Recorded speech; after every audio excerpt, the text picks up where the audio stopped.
रोचक, मनोरंजक और ज्ञानवर्धक कहानियों के प्लेटफॉर्म हिमाचल बिजनेस पर आपका स्वागत है। नमस्कार, मैं आपकी दोस्त ज्योति मौर्य।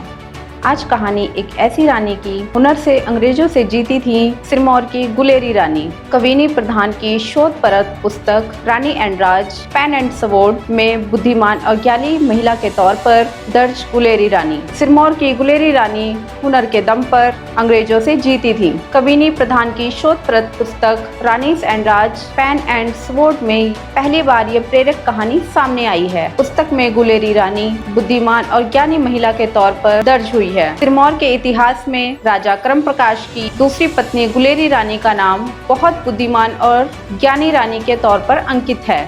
वे 19वीं सदी के शुरुआती सिरमौर रियासत की शासक थी। गुलेरी रानी एक प्रभावशाली और शक्तिशाली रानी थी जिसने ब्रिटिश ईस्ट इंडिया कंपनी के खिलाफ संघर्ष किया था। जब यह स्पष्ट हो गया कि अंग्रेज सिरमौर के राजा को सिंहासन नहीं सौंपेंगे, तब गुलेरी रानी ने अपने कूटनीतिक कौशल से अंग्रेजों से संवाद स्थापित कर अपने नाबालिग बेटे को राजा नियुक्त करने के लिए राजी किया। रानी की यह एक महत्वपूर्ण उपलब्धि थी क्योंकि सिरमौर के राजा अभी भी जीवित थे। बीच का रास्ता निकालकर किया राज। सिरमौर की गुलेरी रानी का पहला संदर्भ गायत्री चक्रवर्ती स्पिवक के लिखे गए एक लेख में मिलता है। एंग्लो सिरमौर संबंधों में गुलेरी रानी की भूमिका अहम थी। अंग्रेजों के आदर और आक्रोश दोनों से बचते हुए गुलेरी रानी ने मध्यम मार्ग के जरिए रियासत के सियासी संकटों का समाधान किया था। कविनी प्रधान की पुस्तक Ranis and Raj pen and sword के मुताबिक गुलेरी रानी ने पंजाब के पहाड़ी राज्यों के बीच सिरमौर के राजनीतिक महत्व को स्थापित करने के लिए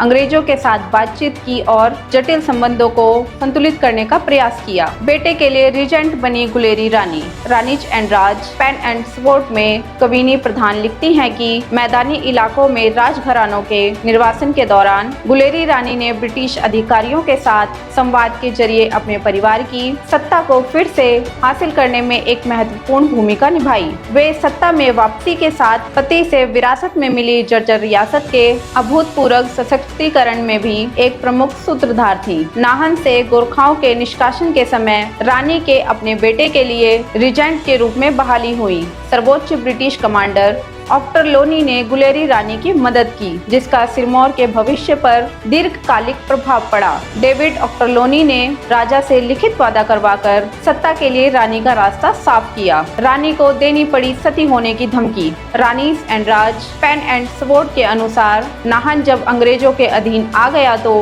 रानी और उनके बेटे ने राजधानी को फिर से संभाल लिया, जबकि राजा और उनकी शेष पत्नियां पटियाला में बस गईं। शुरू में रियासत के कुलीनों और प्रजा ने उनके शासन को चुनौती दी, लेकिन जल्द ही गुलेरी रानी ने रियासत पर अपना अधिकार स्थापित कर लिया। रीजेंट के रूप में अपनी नई भूमिका को समायोजित करने में भी रानी को कठिनाइयों का सामना करना पड़ा। रियासत से निष्कासित राजा जब तक नजरों से ओझल रहे, गुलेरी रानी ने भीष्म स्थिति को सफलता से संभाला। राजधानी की तलहटी में राजा के फिर से प्रकट होने से उनकी स्थिति और राजपूत शासन के स्थापित मानदंडों के बीच विरोधाभास सामने आया। इस संकट से निपटने के लिए गुलेरी रानी ने सती होने की धमकी दी।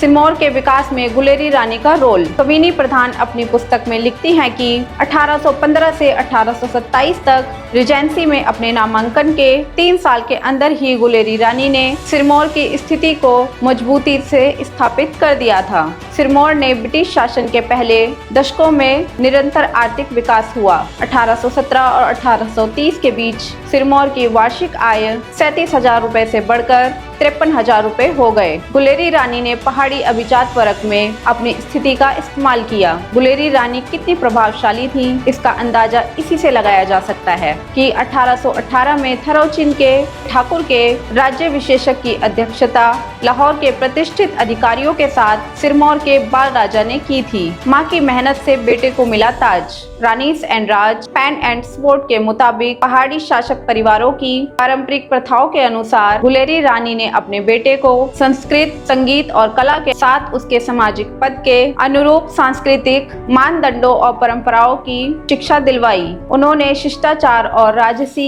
आचरण की शिक्षा से कहीं अधिक कला और लघु चित्रण के संरक्षण पर जोर दिया। चित्रकला में उनका व्यापक ज्ञान और और चित्रकारों के साथ संबंध उनके बेटे को हस्तांतरित हो गए। जब 1827 में अथक गुलेरी रानी का निधन हुआ तो उनका बेटा एक समारोह में सिंहासन पर बैठा, जिसकी अध्यक्षता पहाड़ी राज्यों के ब्रिटिश अधीक्षक ने की थी। शिमला हिल्स स्टेट के सभी राजाओं और सरदारों के बीच दरबार में मुख्य स्थान पर आसीन होना और सबसे प्राचीन राज्य का राजा बनना एक बड़ा सम्मान था। उनकी मां गुलेरी रानी की नीतियों के चलते यह सब संभव हुआ था। तो ये थी कहानी सिरमौर की गुलेरी रानी की।